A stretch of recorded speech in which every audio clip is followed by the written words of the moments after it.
Today we are going to learn about... Hi guys, my name is Mirko and I'm your Italian tutor. Welcome back for a new lesson.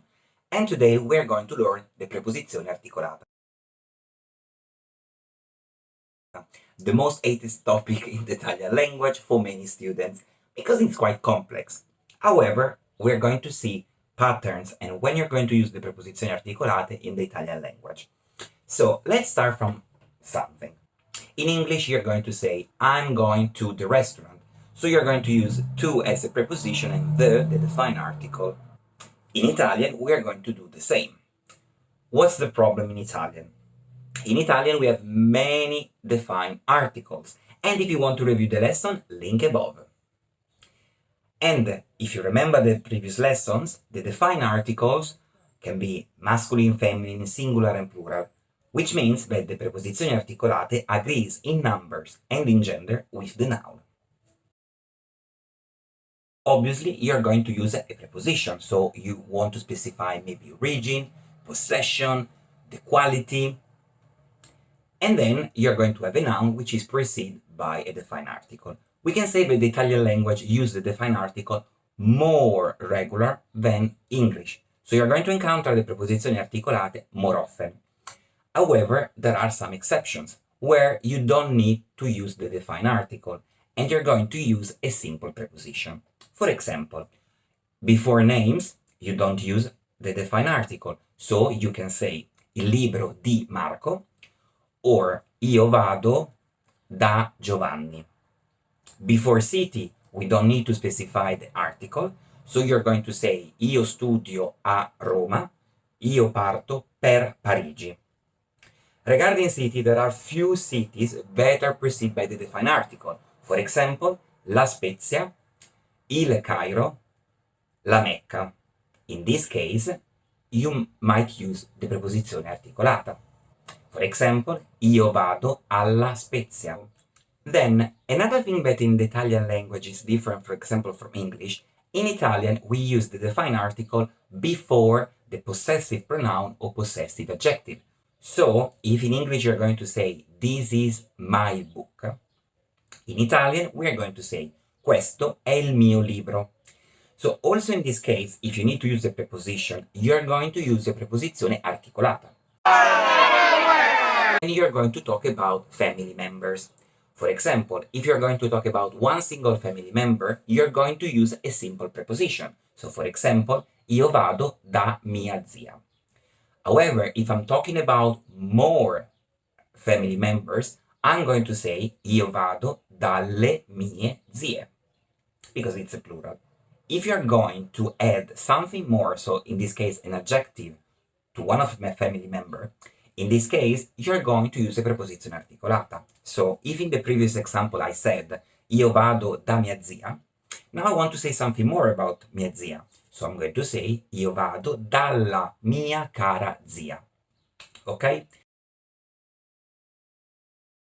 In Italian, you can add suffix and prefix to variate and modify the name.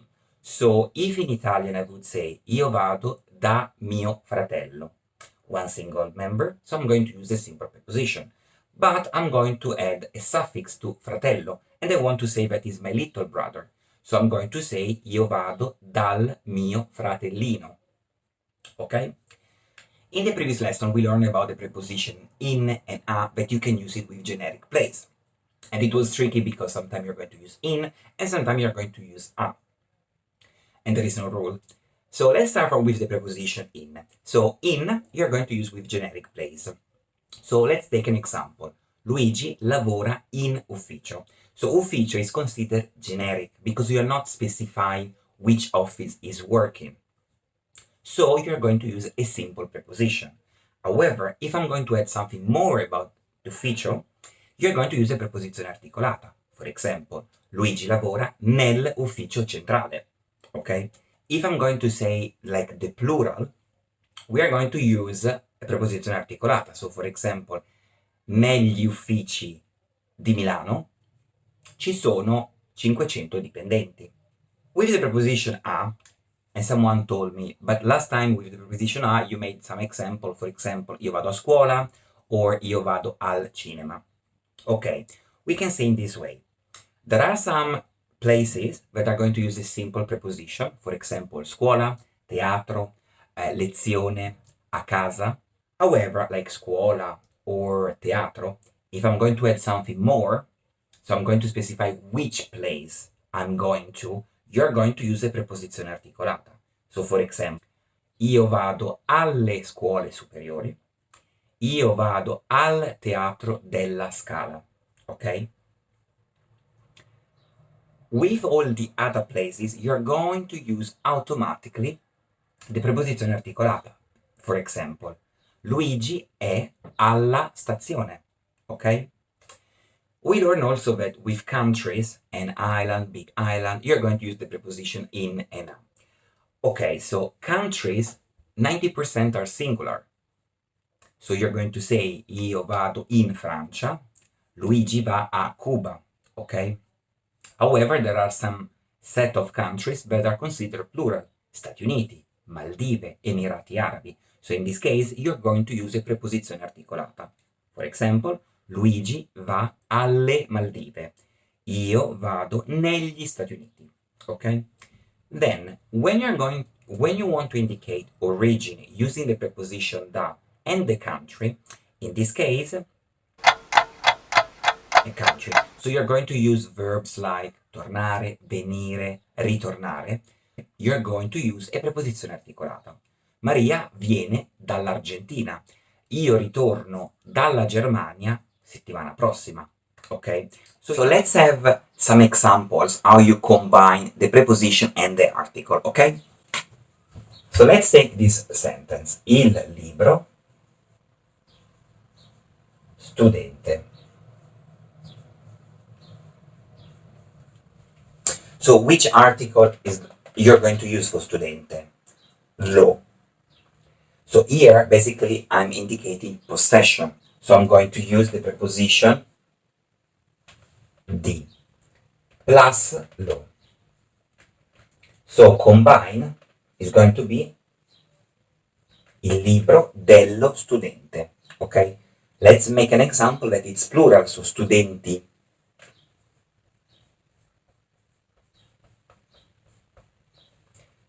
Which article? If it's lo, il di. The preposition is still di because it's possession. Il libro degli studenti.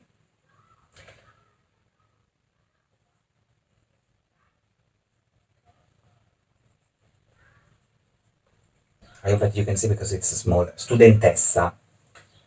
Studentessa, feminine, la studentessa. So il libro della studentessa. Ok? Plurale, studentesse.